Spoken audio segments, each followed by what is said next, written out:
troisième astuce qui fonctionne super bien pour baisser votre niveau de stress et d'anxiété, c'est de passer du temps en nature. Ça paraît peut-être un peu simple ou bête, mais passer du temps en nature, en fait, ça fait du bien parce qu'on va être déconnecté.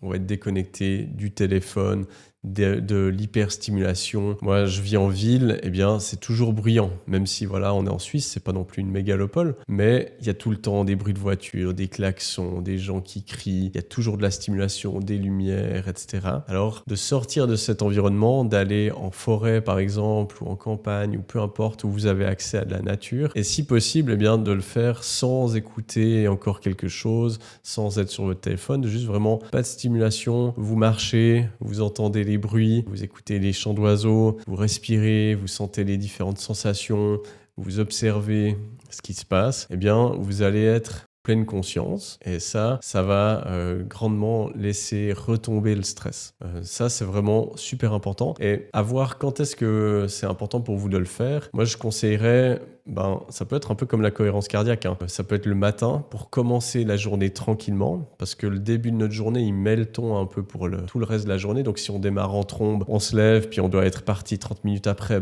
c'est une montée de stress incroyable. Donc, pourquoi pas prendre le matin, même si c'est 5-10 minutes pour marcher, même si peut-être vous n'avez pas accès à de la nature, mais juste aller dans un endroit un peu plus calme ou peut-être un parc s'il y a quelque chose près de chez vous, faire un tour 5-10 minutes sans stimuli, eh bien ça va déjà énormément changer. Vous pouvez le faire aussi à la pause de midi, après avoir mangé, en plus ça aide à digérer, ça va réduire le pic glycémique, donc le fait de bouger après avoir mangé, c'est une bonne idée. Ou ça peut être à la fin de votre journée, quand vous rentrez du boulot, pour faire un peu la coupure, pareil, 5-10 minutes, vous allez marcher. Si vous pouvez faire plus, c'est super. Mais ça, je peux vous assurer que ça aura un grand effet sur votre stress et votre anxiété, aussi parce que ça permet de faire le tri dans les pensées, d'avoir un moment où voilà, on réfléchit, on fait un peu le débrief de la journée. Puis quand on rentre à la maison, on est disponible, on peut profiter de la soirée.